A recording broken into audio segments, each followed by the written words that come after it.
V reštaurácii Milá deva sa už po druhý raz stretli single ľudia, ktorí hľadajú partnera. Na premiérové Rýchle rande si tu veľmi dobre pamätajú. Odchádzali veľmi šťastní, veľmi taký pozitívne naladení. Bola veľmi úspešná, máme zatiaľ aspoň o čom vieme jeden pár už odtiaľ, čo je super. Mali sme aj veľmi dobré ohlasy, jednak aj na priestor, aj proste na kolegov, aj na celkovú atmosféru, aká tu bola vlastne v ten večer. Koncept Rýchleho rande priniesla na Slovensko pred 8 rokmi vzťahová poradkyňa Diana Fabiánová, ktorá najprv akciu usporiadala pre svojich nezadaných kamarátov a známych. Bolo to také úspešné a obľúbené, že vlastne sa rozhodla ten koncept hneď zaviesť do života aj pre druhých ľudí, nielen pre svojich známych. Rýchle rande sa začali v Bratislave, aktuálne však utešene expandujú aj do iných miest. Veľa ľudí sa nám ozýva, že by chcelo aj v iných mestách na Slovensku,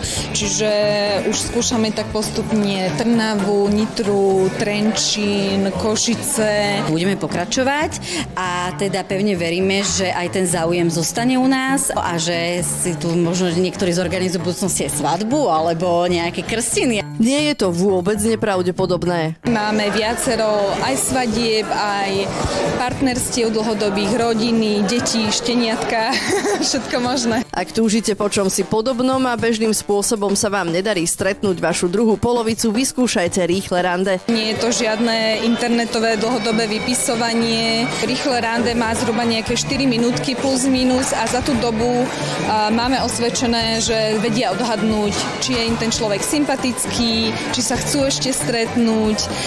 Čiže u nás je to také efektívne, bezpečné a tu je to super v tom, že teda všetci sú single a chcú sa zoznámiť, chcú si nájsť toho partnera, partnerku. Podujatia bývajú organizované pre 2 vekové skupiny.